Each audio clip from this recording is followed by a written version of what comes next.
वाहिगुरु जी का खालसा वाहिगुरु जी की फतेह। जुगो जुग अटल दसां पातशाहियां दी प्रतख जोत साहिब श्री गुरु ग्रंथ साहिब महाराज जियां दी पवित्र हजूरी विच जुड़ बैठी गुरु प्यारी गुरु सवारी साध संगत जी वड्डे भाग हन। अष्टम बलबीरा श्री गुरु हरकृष्ण साहिब महाराज जी जिन्हां दी इस अजमत नूं कलगीधर पिता महाराज जी ने अपनी बाणी विच दर्ज कीता है। श्री हरकृष्ण ध्याई है जिस डिठे सब दुख जाए। धन श्री गुरु हरकृष्ण साहिब महाराज जी दे पवित्र पावन स्थान गुरुद्वारा श्री बंगला साहिब दर्शन कर रहे गुरु प्यारे सत्संगी जनों, मालक दी अपार किरपा सदका ये पवित्र सुभाग प्राप्त होया जिथे आप जी ने धन श्री गुरु ग्रंथ साहिब महाराज जी नूं नमस्कार करके अपना अकीदा भेंट करके गुरु दे सन्मुख बैठ करके रब्बी बाणी दे कीर्तन दा आनंद माणिया है। हुण समा है पावन दरबार दी मर्यादा अनुसार गुर इतिहास दी विचार दा सतगुरां दे पावन दरबार विच धन नानक तेरी वड्डी कमाई मैं मूर्ख की केतक बात है कोट पराधी तरिया रे। गुरु नानक जिन सुनिया पेखिया से फिर गरभास न परिया रे। ऐसियां रहमतां दे पातशाह श्री गुरु नानक देव महाराज जी दा पवित्र इतिहास चल रहा है। प्रसंग आप जी ने सरवण किया। धन गुरु नानक देव महाराज जी सुमेर पर्बत ते होरना पर्बतां ते जिहड़े सिद्ध लोग छुप बैठे सन जां जोगी आदਿਕ लोक जिन्हां दे विचों कुछ ते संसार विच रहिंदे सन पर उन्हां दा संसार दे नाल कोई सरोकार नहीं सी। कोई किसी दी धी भैन ते जुल्म होवे इन्हां नूं कोई मतलब नहीं सी। जिहड़े जंगलां विच जिहड़े पर्बतां ते जा बैठे सन ਉਹ इन्हां तो भी अगे पहुंचे हुए सन। धन गुरु नानक देव महाराज जी ने जो सानू सिद्धांत दिता सी किरत करो नाम जपो वंड छको दा सिद्धांत जिहड़ा सी संसार नूं दिता ਉਹਦੇ सिद्धांत बड़े निराले सन। पहली गल तो सी भाई सारे किरती होने चाहिए ने। इस धरती ते रब ने किसी नूं विहल रहन वास्ते नहीं भेजिया। उद्यम करेंदियां जियो तू कमावंदियां सुख पहुंच घाल खाए किछ हथों दे नानक राह पछाणे से। किरत विरत कर धर्म दी ये जिहड़े सिद्धांत सी भाई जिहड़े सतगुरां ने सानू बख्शे पर इहदे नाल थोड़ा जिहा सुचेत भी कीता। मिथ्या हस्त पर दरब को हिरे नाल इस ढंग दे नाल भी उपदेश कीता। हक पराया नानका उस सूअर उस गाय। जिथे आपां धर्म की किरत करनी है उत्थे भाई असीं किसी का हक मारना भी नहीं है। किसी ते जुल्म नहीं होना चाहिए। ਕਿਸੇ ਦੇ ਬੱਚੇ ਦੀ ਰੋਟੀ ਖੋਹ ਕੇ ਆਪਣੇ ਮੂੰਹ ਵਿੱਚ ਜਾਂ ਆਪਣੇ ਬੱਚਿਆਂ ਦੇ ਮੂੰਹ ਵਿੱਚ ਪਾਉਣੀ ਸਤਿਗੁਰੂ ਜੀ ਨੂੰ ਇਹ ਕਦੇ ਵੀ ਪਸੰਦ ਨਹੀਂ। ਇੱਥੇ ਤੇ ਜੀਵਨ ਬਖਸ਼ਿਆ ਕਿ ਰੁੱਖੀ ਸੁੱਖੀ ਖਾਏ ਕੈ ਠੰਡਾ ਪਾਣੀ ਪੀਓ ਦਾ ਸਿਧਾਂਤ ਹੈ ਕਿ ਭਾਈ ਜੇ ਰੱਬ ਦੀ ਰਜ਼ਾ ਵਿੱਚ ਬਹੁਤੇ ਪਦਾਰਥ ਨਹੀਂ ਮਿਲਦੇ, ਰੁੱਖੀ ਸੁੱਖੀ ਪ੍ਰਾਪਤ ਹੈ, ਉਹਦੀ ਰਜ਼ਾ ਵਿੱਚ ਰਾਜੀ ਰਹਿਣਾ ਚਾਹੀਦਾ ਹੈ। ਇਸੇ ਕਰਕੇ ਗੁਰਮਤ ਨੇ ਧਰਮੀਆਂ ਦੀ ਧਰਮੀ ਕਿਰਤੀਆਂ ਨੂੰ ਇੰਨਾ ਮਾਣ ਦਿੱਤਾ ਕਿ ਸਕਲ ਧਰਮ ਹੈ ਗ੍ਰਸਥ ਪ੍ਰਧਾਨ ਦਾ ਦਰਜਾ ਦਿੱਤਾ ਹੈ। ਭਾਈ ਦੂਸਰਾ ਸਿਧਾਂਤ ਸਤਿਗੁਰਾਂ ਦਾ ਸੀ ਪਰਮੇਸ਼ਰ ਦਾ ਨਾਮ ਜਪਣਾ। ਨਾਮ ਤੇ ਆਪਾਂ ਸਾਰਿਆਂ ਨੂੰ ਇਹ ਸਾਨੂੰ ਜੀਵਨ ਹੀ ਇਸੇ ਵਾਸਤੇ ਮਿਲਿਆ। ਜੇ ਆਪਾਂ ਆਖੀਏ ਨਾ ਆਪਾਂ ਸੰਸਾਰ ਵਿੱਚ ਕਿਉਂ ਆਏ ਆ, ਤੇ ਉੱਥੇ ਸਿਧਾਂਤ ਇਹ ਆ, ਜਪੋ ਤਾਂ ਏਕੋ ਨਾਮਾ ਅਵਰ ਨਿਰਾਫਲ ਕੰਮ। ਸਾਨੂੰ ਜਿਹੜਾ ਮਨੁੱਖਾ ਜੀਵਨ ਮਿਲਿਆ, ਇਹ ਸਾਨੂੰ ਇੱਕ ਮੌਕਾ ਮਿਲਿਆ ਨਾਮ ਦੀ ਫਸਲ ਬੋਣ ਦਾ, ਪਰ ਅਸੀਂ ਇਹਨੂੰ ਵਿਅਰਥ ਗਵਾ ਰਹੇ ਹਾਂ। ਗੁਰੂ ਨੇ ਸਾਨੂੰ ਚੇਤੇ ਕਰਾਇਆ। ਅਗਲਾ ਜਿਹੜਾ ਸਿਧਾਂਤ ਹੈ ਉਹ ਵੰਡ ਛਕਣ ਦਾ ਹੈ। ਵੰਡ ਛਕਣ ਦਾ ਸਿਧਾਂਤ ਏਡਾ ਨਿਰਾਲਾ ਤੇ ਇੰਨਾ ਉੱਚਾ ਆ। ਸੇਵਾ ਦਾ ਸਿਧਾਂਤ ਵੀ ਇਸੇ ਵਿੱਚੋਂ ਪ੍ਰਗਟ ਹੁੰਦਾ ਆ। ਜਦੋਂ ਆਪਾਂ ਸਾਂਝੀ ਵਾਲਤਾ ਦੀ ਗੱਲ ਕਰਦੇ ਹਾਂ, ਜਦੋਂ ਆਪਾਂ ਸੇਵਾ ਦੀ ਗੱਲ ਕਰਦੇ ਹਾਂ, ਫਿਰ ਸਾਨੂੰ ਕੁਦਰਤ ਤੋਂ ਸਿੱਖਣਾ ਚਾਹੀਦਾ ਕਿ ਸੇਵਾ ਕਿਵੇਂ ਕਰਨੀ ਹੈ। ਗੁਰਸਿੱਖਾਂ ਨੂੰ ਇੰਨਾ ਮਾਣ ਕਿਵੇਂ ਮਿਲਿਆ ਸੇਵਾ ਦੇ ਬਦਲੇ। ਕਦੇ ਆਪਾਂ ਬੱਦਲ ਦੇਖੇ ਨੇ, ਬੱਦਲ ਆਉਂਦੇ ਨੇ, ਕਿੱਥੋਂ ਪਾਣੀ ਭਰ ਕੇ ਲਿਆਉਂਦੇ ਨੇ, ਕਿੱਥੇ ਆ ਕੇ ਵਰਸ ਜਾਂਦੇ ਨੇ। ਬੱਦਲਾਂ ਨੇ ਇਹ ਵਿਤਕਰਾ ਨਹੀਂ ਕੀਤਾ ਇਹ ਜਿਹੜੀ ਹੱਦਬੰਦੀ ਕਿਹੜੇ ਦੇਸ਼ ਦੀ ਹੈ, ਕਿਹੜੇ ਦੇਸ਼ ਦੀ ਨਹੀਂ ਹੈ। ਇਹ ਹੱਦਬੰਦੀ ਕਿਹੜੇ ਧਰਮ ਦੀ ਹੈ, ਕਿਹੜੇ ਦੀ ਨਹੀਂ ਹੈ।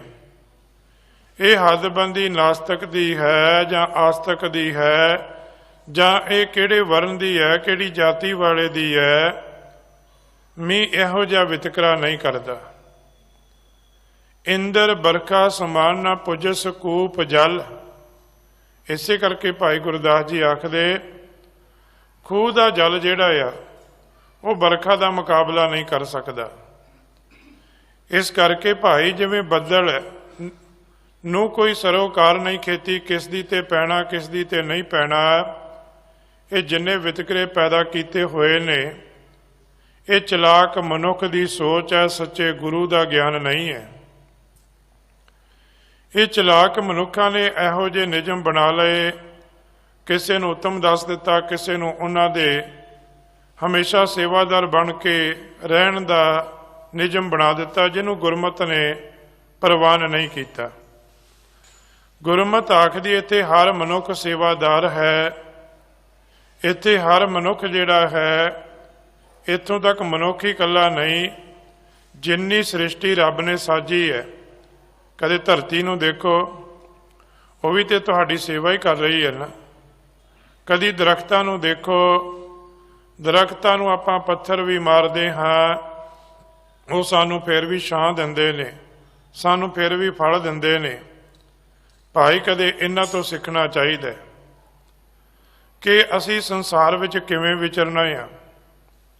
ਭਾਈ ਸਤਿਗੁਰਾਂ ਨੇ ਸਾਨੂੰ ਬੜੀਆਂ ਰਹਿਮਤਾਂ ਕੀਤੀਆਂ। ਆਪਾਂ ਲੱਕੜ ਨੂੰ ਚੀਰ ਦਿੰਦੇ ਆ, ਲੱਕੜ ਕਦੇ ਵੀ ਆਪਣਾ ਬਦਲਾ ਨਹੀਂ ਲੈਂਦੀ।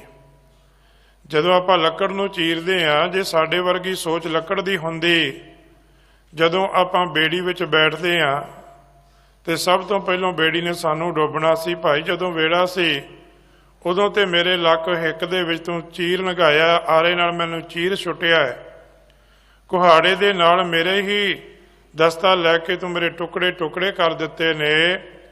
ਅੱਜ ਮੈਨੂੰ ਮੌਕਾ ਮਿਲਿਆ, ਪਾਣੀ ਦੇ ਵਿੱਚ ਤੈਨੂੰ ਮੈਂ ਡੋਬ ਸਕਦਾ। ਪਰ ਨਹੀਂ ਕਹਿੰਦੇ, ਜਿਹੜੀ ਲੱਕੜੀ ਆਪਣਾ ਸੁਭਾਅ ਨਹੀਂ ਛੱਡਦੀ, ਇਸੇ ਤਰ੍ਹਾਂ ਪਰਮੇਸ਼ਰ ਨੇ ਸਾਨੂੰ ਇੱਕ ਸੁਭਾਅ ਦਿੱਤਾ ਜਿਹੜਾ ਸਾਨੂੰ ਗੁਰੂ ਨੇ ਦੱਸਿਆ ਵੰਡ ਛਕਣ ਦਾ, ਕਿ ਭਾਈ ਏਕ ਨੂਰ ਤੇ ਸਭ ਜਗ ਉਪਜਿਆ, ਕੌਣ ਭਲੇ ਕੋ ਮੰਦੇ। ਸਤਿਗੁਰਾਂ ਨੇ ਸਾਨੂੰ ਇਹ ਸਿਧਾਂਤ ਦਿੱਤਾ ਸੇਵਾ ਦਾ। ਜਦੋਂ ਆਪਾਂ ਸੇਵਾ ਕਰਨੀ ਹੈ, ਇਹ ਸੋਚ ਨਹੀਂ ਰੱਖਣੀ ਗੁਰੂ ਕੇ ਸਿੱਖਾਂ ਨੇ, ਭਾਵੇਂ ਇਹਦਾ ਅੰਦੋਲਨ ਕਿਸਾਨਾਂ ਦੇ ਨਾਲ ਸੰਬੰਧਿਤ ਹੈ, ਪਰ ਜਦੋਂ ਆਪਾਂ ਉਹਨਾਂ ਦੀ ਸੇਵਾ ਦਾ ਜਜ਼ਬਾ ਦੇਖਦੇ ਹਾਂ, ਬੇਸ਼ੱਕ ਇੱਕ ਸਮਾਂ ਉਹ ਆਉਂਦਾ ਹੈ, ਉਹੀ ਪ੍ਰਸ਼ਾਸਨ ਵਾਲੇ ਉਹਨਾਂ ਨੂੰ ਰੋਕਦੇ ਨੇ, ਉਹਨਾਂ 'ਤੇ ਕਈ ਤਰੀਕੇ ਵਰਤਦੇ ਨੇ, ਪਰ ਜਿਹੜਾ ਗੁਰੂ ਕੇ ਸਿੱਖ ਦਾ ਇੱਕ ਨਿਯਮ ਆ ਨਾ, ਜਦੋਂ ਲੰਗਰ ਛਕਣਾ ਆ ਉਦੋਂ ਆਵਾਜ਼ ਦੇਣੀ ਹੈ। ਕਹਿੰਦੇ ਉਦੋਂ ਤੇ ਭਾਵੇਂ ਕੋਈ ਦੁਸ਼ਮਣ ਵੀ ਆ ਕੇ ਪੰਗਤ ਵਿੱਚ ਬੈਠ ਜਾਵੇ, ਉਹਨੂੰ ਪਰਮ ਮਿੱਤਰ ਜਾਣ ਕੇ ਬਿਠਾ ਕੇ ਪ੍ਰਸ਼ਾਦਾ ਛਕਾਉਣਾ। ਇਹ ਮਿਸਾਲਾਂ ਅੱਜ ਕਾਇਮ ਹੋਈਆਂ ਨੇ। ਅੱਜ ਜਿਹੜਾ ਭਾਈਚਾਰਾ ਇੱਕ ਦੂਸਰੇ ਤੋਂ ਨਫ਼ਰਤ ਕਰਦਾ ਸੀ, ਉਸ ਭਾਈਚਾਰੇ ਨੇ ਇੱਕ ਦੂਸਰੇ ਦੀ ਬਾਂਹ ਬਣਨ ਦਾ, ਇੱਕ ਦੂਸਰੇ ਦਾ ਸਹਾਰਾ ਬਣਨ ਦਾ ਆਪਣਾ ਪੂਰਾ ਰੋਲ ਅਦਾ ਕੀਤਾ ਹੈ। ਕਦੇ ਆਪਾਂ ਉਹ ਸਾਖੀਆਂ ਪੜ੍ਹਦੇ ਸੀ ਸਿੱਖਾਂ ਦੀਆਂ। ਇੱਕ ਉਹ ਵੇਲਾ ਸੀ ਜਦੋਂ ਸਿੱਖ ਦੁਕਾਨਦਾਰੀ ਤੇ ਪੂਰਾ ਤੋਲਦਾ ਹੈ, ਉੱਥੇ ਕਹਿੰਦਾ ਮੇਰੀ ਕਿਰਤ ਆ, ਪਰ ਜਦੋਂ ਧਰਮ ਦੀ ਗੱਲ ਆਉਂਦੀ ਹੈ, ਸਿੱਖ ਕਹਿੰਦਾ ਮੈਂ ਘਿਓ ਨਾਲ ਇਸ਼ਨਾਨ ਕਰਨਾ, ਕਹਿੰਦੇ ਅੱਧਾ ਪੀਪਾ ਉੱਥੇ ਫੱਟੀ ਤੇ ਰੋੜ ਦਿੰਦਾ ਆ, ਇੱਕ ਲਾਗੇ ਰੱਖ ਦਿੰਦਾ ਆ। ਅੱਜ ਉਹ ਮਿਸਾਲਾਂ ਕਾਇਮ ਕੀਤੀਆਂ ਨੇ ਰੱਬੀ ਪਿਆਰਿਆਂ ਨੇ। ਸਬਜ਼ੀਆਂ ਦੇ ਟਰੱਕ, ਵੱਖ ਚੀਜ਼ਾਂ ਵਸਤੂਆਂ ਜਿਹੜੀਆਂ ਇੱਕ ਦੂਸਰੇ ਵਾਸਤੇ ਖਵਾਉਣ ਵਾਸਤੇ ਅੱਗੇ ਗਏ ਨੇ।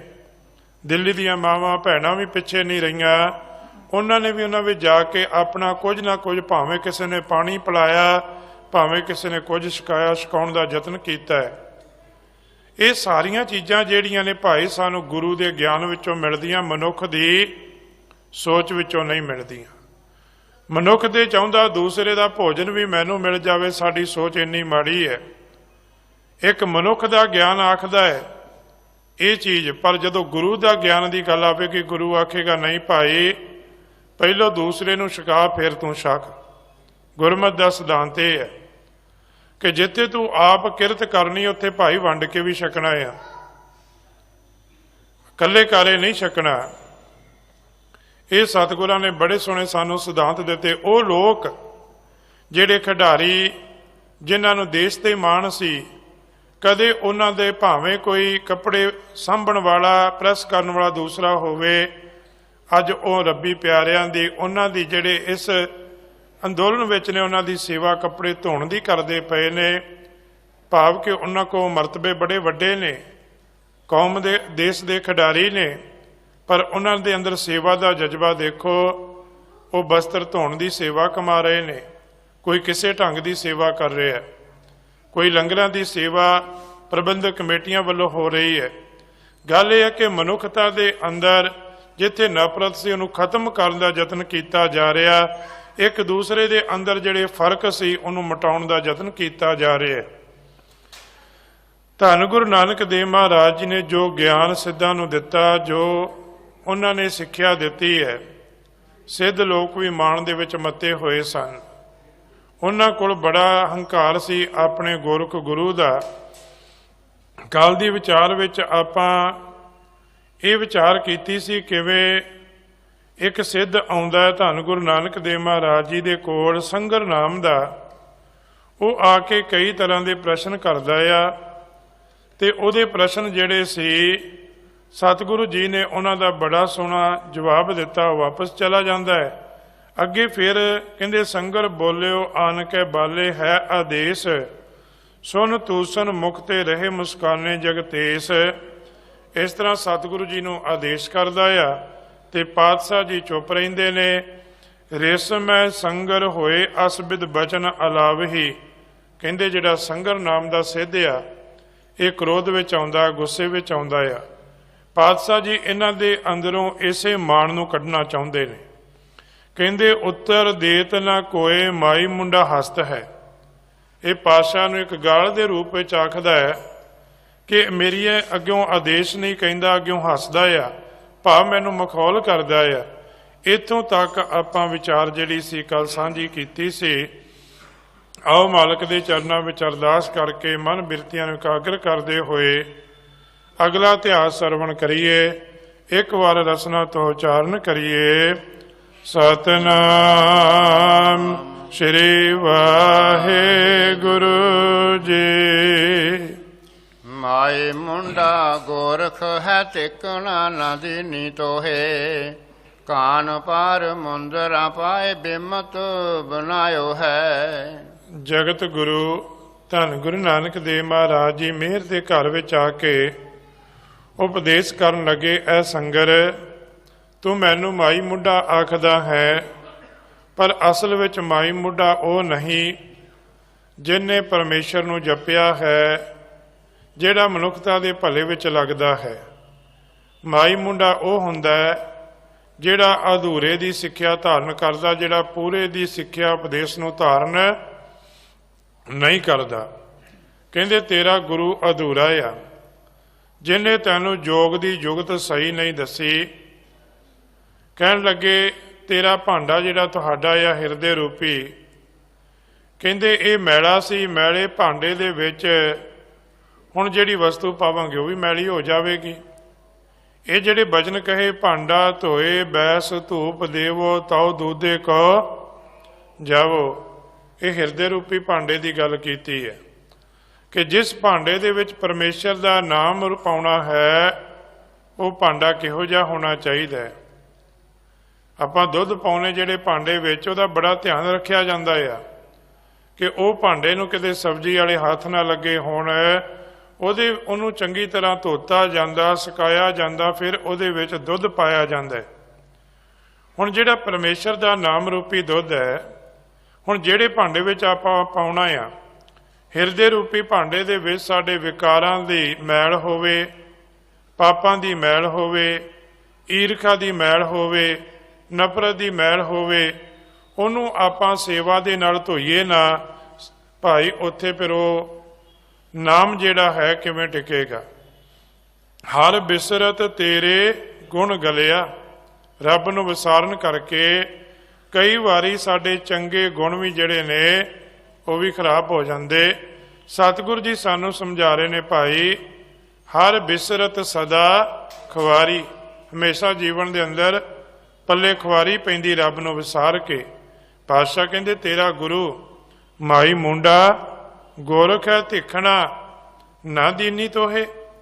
ਕਹਿੰਦੇ ਅਸਲ ਵਿੱਚ ਮਾਈ ਮੁੰਡਾ ਤੇਰਾ ਗੁਰੂ ਗੋਰਖ ਹੈ, ਉਹਦਾ ਕਾਰਨ ਹੈ। ਐਵੇਂ ਕਿਸੇ ਨੂੰ ਇਹ ਬਚਨ ਨਹੀਂ ਕਹੇ ਜਾਂਦੇ। ਪਾਤਸ਼ਾਹ ਕਹਿਣ ਲੱਗੇ ਉਹਦਾ ਕਾਰਨ ਇਹ ਹੈ, ਤੇਰੇ ਗੁਰੂ ਜੇ ਪੂਰਨ ਹੁੰਦਾ, ਜੇ ਤੇਰਾ ਗੁਰੂ ਸਮਰੱਥ ਹੁੰਦਾ, ਤੈਨੂੰ ਚੰਗੀ ਸਿੱਖਿਆ ਦਿੰਦਾ, ਤੇਰੇ ਅੰਦਰ ਹੰਕਾਰ ਨਾ ਹੁੰਦਾ, ਤੇਰੇ ਅੰਦਰ ਪਿਆਰ ਹੁੰਦਾ, ਤੇਰੇ ਅੰਦਰ ਨਿਮਰਤਾ ਹੁੰਦੀ, ਤੇਰੇ ਅੰਦਰ ਰੱਬੀ ਪਿਆਰਿਆਂ ਨਾਲ ਗੱਲ ਕਰਨ ਦਾ ਪ੍ਰੇਮ ਹੁੰਦਾ। ਪਰ ਤੂੰ ਤੇ ਅਗਲੇ ਨੂੰ ਹਰਾਉਣ ਆਇਆ ਹੈ। ਜਿਹੜੇ ਇਕੱਲਾ ਹਰਾਉਂਦੇ ਨੇ, ਕਹਿੰਦੇ ਤਿੱਖਣਾ ਨਾ ਦੀਨੀ ਤੋਹੇ। ਤਿੱਖਣਾ ਦਾ ਅਰਥ ਇੱਥੇ ਆ ਦੀਖਿਆ, ਉਪਦੇਸ਼। ਕਹਿੰਦੇ ਤੇਰੇ ਗੁਰੂ ਨੇ, ਗੋਰਖ ਨੇ ਤੈਨੂੰ ਸਹੀ ਉਪਦੇਸ਼ ਨਹੀਂ ਦਿੱਤਾ।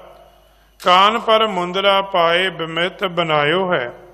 ਪਾਤਸ਼ਾਹ ਕਹਿਣ ਲੱਗੇ ਤੇਰੇ ਗੁਰੂ ਨੇ ਕੇਵਲ ਤੇਰੇ ਕੰਨਾਂ ਵਿੱਚ ਮੁੰਦਰਾ ਪਾ ਕੇ ਨਾ, ਬੇਮਿਤ ਬੇਮਤ, ਬੇਮਤ ਦਾ ਕੀ ਅਰਥ ਹੁੰਦਾ ਹੈ? ਮੂਰਖ, ਜਿਹਨੂੰ ਚੰਗੀ ਮੱਤ ਨਹੀਂ ਆਈ। ਕਹਿੰਦੇ ਤੈਨੂੰ ਮੂਰਖ ਬਣਾਇਆ ਹੈ, ਤੈਨੂੰ ਪਾਗਲ ਬਣਾਇਆ ਆ।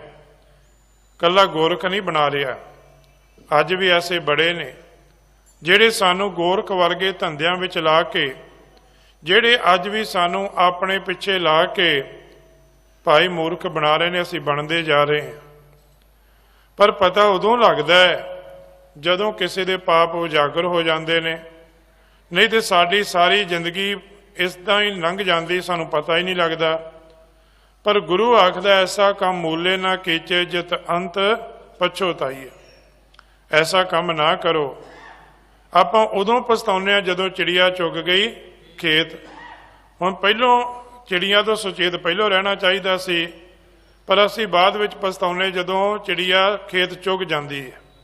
ਸਾਡਾ ਜੀਵਨ ਜਦੋਂ ਸਾਰਾ ਹੀ ਬਰਬਾਦ ਚੱਲਿਆ ਜਾਂਦਾ ਆ, ਜਦੋਂ ਸਾਨੂੰ ਪਤਾ ਕਿ ਇਸ ਗੁਰੂ ਨੇ ਸਾਡੀਆਂ ਧੀਆਂ ਬੱਚੀਆਂ ਭੈਣਾਂ ਤੇ ਜ਼ੁਲਮ ਕੀਤੇ ਨੇ, ਸਾਨੂੰ ਉਦੋਂ ਪਤਾ ਲੱਗਦਾ ਮੈਂ ਜਾਣਿਆ ਵੱਡਾ ਹੰਸ ਹੈ ਤਾਂ ਮੈਂ ਕੀਆ ਸੰਗ। ਅਸੀਂ ਭੁਲੇਖੇ ਵਿੱਚ ਰਹਿ ਜਾਂਦੇ, ਅਸੀਂ ਤੇ ਹੰਸ ਜਾਣਿਆ ਸੀ, ਪਰ ਕਹਿੰਦੇ ਤੇ ਬਗਲਾ ਆ। ਭਾਈ ਸਤਿਗੁਰੂ ਜੀ ਆਖਣ ਲੱਗੇ, ਭਾਈ ਤੇਰਾ ਜਿਹੜਾ ਗੋਰਖ ਗੁਰੂ ਹੈ ਨਾ, ਕਹਿੰਦੇ ਇੰਨਾ ਸਿਆਣਾ ਨਹੀਂ ਸੀ। ਕਹਿੰਦੇ ਉਹਨੇ ਤੈਨੂੰ ਚੰਗੀ ਸਿੱਖਿਆ ਨਹੀਂ ਦਿੱਤੀ, ਤੈਨੂੰ ਪਾਗਲ ਬਣਾਇਆ ਹੈ। ਹੁਣ ਭਾਈ ਇੱਕ ਵਸਦੇ ਘਰ ਨੂੰ ਉਜਾੜ ਦੇਣਾ ਪਾਗਲਪਨ ਨਹੀਂ ਹੈ, ਹੋਰ ਕੀ ਹੈ। ਹੁਣ ਸਮਝ ਲਓ ਸਾਡੇ ਘਰ ਕੋਈ ਬੱਚਾ ਆ, ਸਾਡੇ ਘਰ 'ਚ 20 ਗੱਲਾਂ ਹੋ ਜਾਂਦੀਆਂ, ਛੋਟਾ ਮੋਟਾ ਝਗੜਾ ਹੋਇਆ ਜਾਂ ਕੋਈ ਗੱਲ ਹੋਈ, ਅਸੀਂ ਉਹਨੂੰ ਆਪਣੇ ਪਿੱਛੇ ਲਾ ਕੇ ਆਖੀਏ ਤੂੰ ਪਰਿਵਾਰ ਨੂੰ ਛੱਡ ਦੇ, ਮਾਂ ਪਿਓ ਨੂੰ ਛੱਡ ਦੇ। ਇਹ ਗਲਤ ਤਰੀਕਾ ਹੈ, ਇਹ ਸਹੀ ਮਤ ਨਹੀਂ ਹੈ। ਬੱਚੇ ਨੂੰ ਸਮਝਾ ਕੇ ਉਹਦੇ ਮਾਂ ਪਿਓ ਦੀ ਸੇਵਾ ਵਿੱਚ ਲਾਉਣਾ ਚਾਹੀਦਾ ਕਿ ਬੱਚੇ ਦੇਖ, ਇਹ ਰੱਬ ਦਾ ਨਿਯਮ ਹੈ ਕਿ ਜਿਹੜਾ ਤੂੰ ਅੱਜ ਬੱਚਾ ਜਵਾਨ ਹੋਇਆ, ਕੱਲ ਨੂੰ ਤੇਰੇ ਤੇ ਵੀ ਵਡੇਪਾ ਆਉਣਾ ਆ। ਇਹ ਰੱਬ ਨੇ ਨਿਯਮ ਬਣਾਇਆ ਕਿ ਮੁੱਖ ਪਿਆਓ ਬੈਠ ਕੋ ਦੇਣ। ਇਹ ਰੱਬ ਨੇ ਨਿਯਮ ਬਣਾਇਆ, ਆਪਾਂ ਨੂੰ ਨਿਯਮ ਨਹੀਂ ਤੋੜਨਾ ਚਾਹੀਦਾ। ਰੱਬ ਨੇ ਇੱਕ ਮਰਿਆਦਾ ਬਣਾਈ ਹੈ। ਕੀ ਮਰਿਆਦਾ ਬਣਾਈ ਹੈ? ਕਿ ਮਾਤਾ ਪਿਤਾ ਦੀ ਆਗਿਆ ਵਿੱਚ ਰਹਿ ਕੇ ਆਪਣੇ ਜਵਾਨੀ ਵਿੱਚ ਆਉਣਾ ਹੈ ਤੇ ਆਪਣੀ ਧਰਮ ਪਤਨੀ ਨਾਲ ਗ੍ਰਸਤ ਕਰਨਾ ਹੈ, ਦੂਸਰੇ ਨਾਲ ਨਹੀਂ ਕਰਨਾ। ਇਹ ਨਿਯਮ ਬਣਾਇਆ ਹੈ। ਕਲਗੀਧਰ ਪਿਤਾ ਜੀ ਨੇ ਇਸ ਗੱਲ ਦਾ ਜ਼ਿਕਰ ਕੀਤਾ।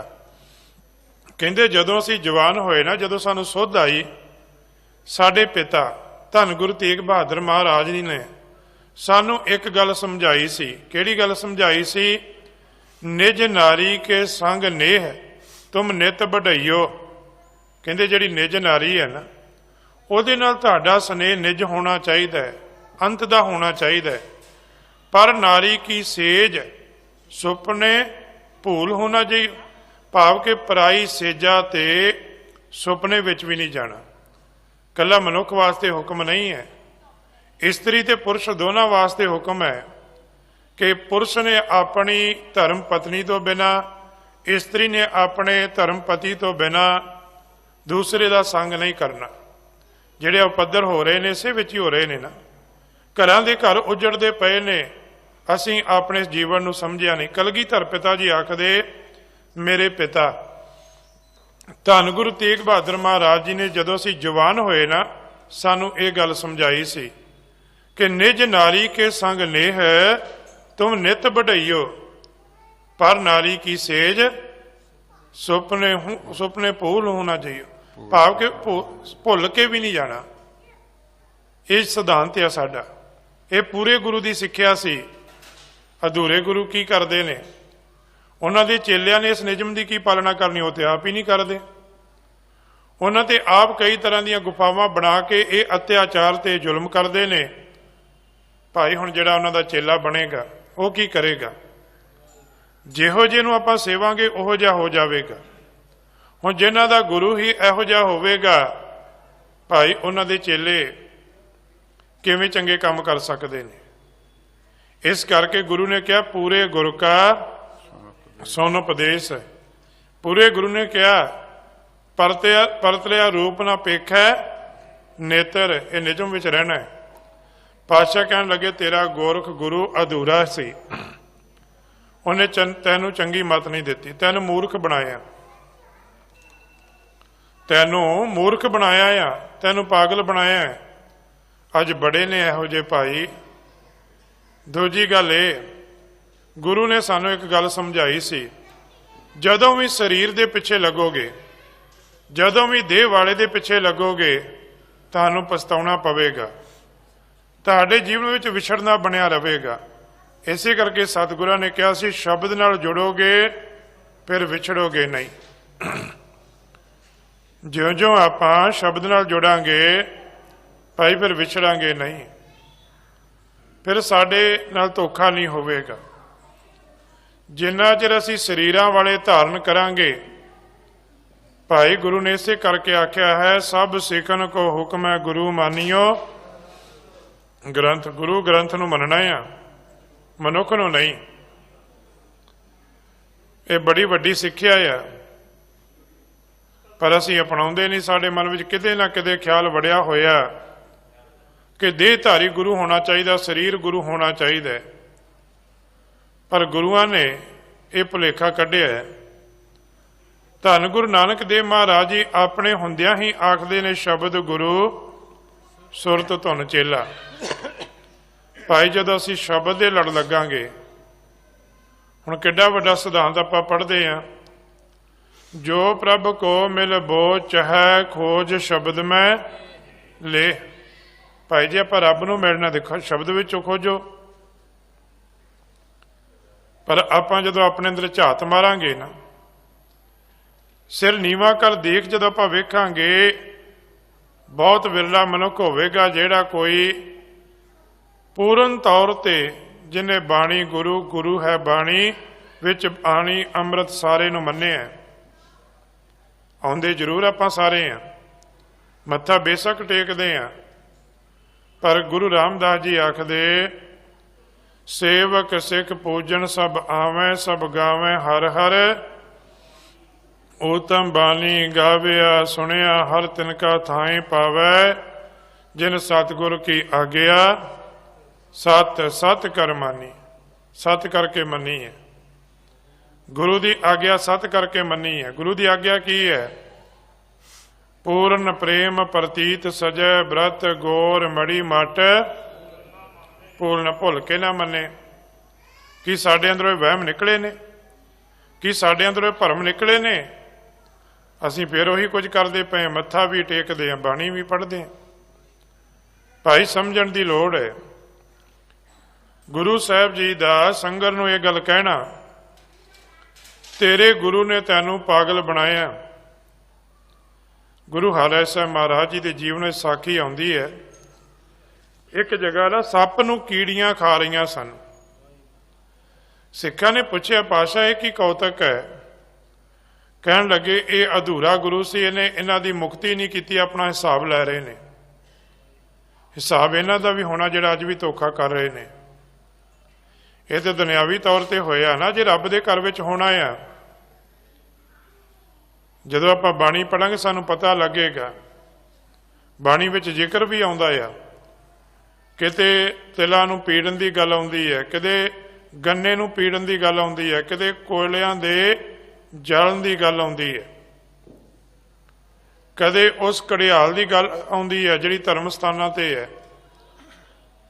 भाई ये सारा कुछ अजे वापरना है। सतगुरु जी आखदे माई मुंडा गोरख है। संगर असल विच तेरा जिहड़ा गुरु अधूरा आ, वो माई मुंडा ते वो है, क्योंकि उन्हें तैनूं सही मत नहीं दिती, बेमत दिती है। पातशाह जी आखदे ने ना, मन रे कौन कमत तै लीनी। मन रे तू केड़ी भैड़ी मत लै लई है। पर दारा निंदिया रस रच्यो राम भगत नह कीनी। कहंदे तैनूं केड़ी भैड़ी मत आ गई है, तेरा ख्याल तेरा चित पर दारा वल भजदा है। दारा दा इस्त्री है। कहंदे तेरा मन जिहड़ा इस पिछे भजदा है। कहंदे तेरा मन जिहड़ा है निंदिया विच लगदा है। तेरा मन जिहड़ा आ परमेश्वर की भगती नहीं करता।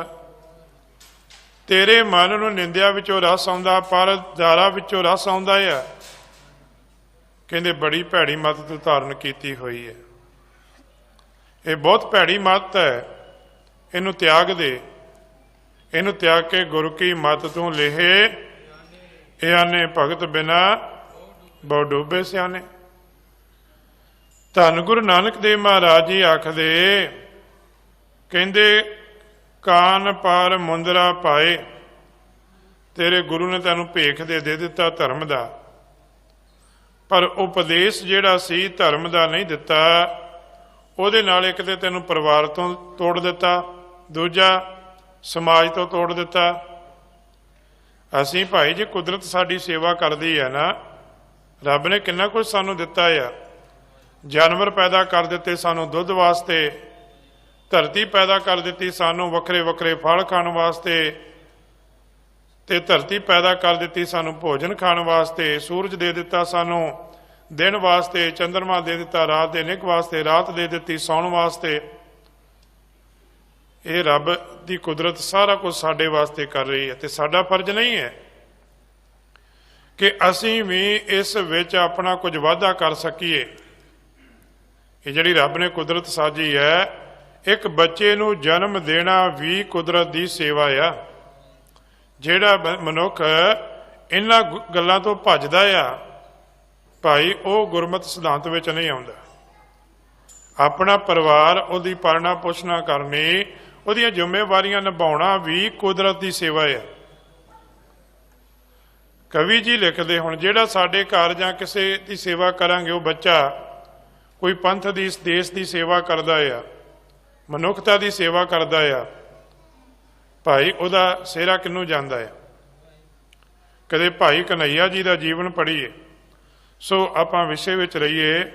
ਕਹਿੰਦੇ, ਕਾਨ ਪਰ ਮੁੰਦਰਾ ਪਾਏ ਬੇਮਤ ਬਣਾਇਓ, ਤੇਰੇ ਗੁਰੂ ਨੇ ਤੈਨੂੰ ਪਾਗਲ ਬਣਾਇਆ। ਇਹ ਸਤਿਗੁਰੂ ਜੀ ਆਖਦੇ ਹਨ ਜੀ।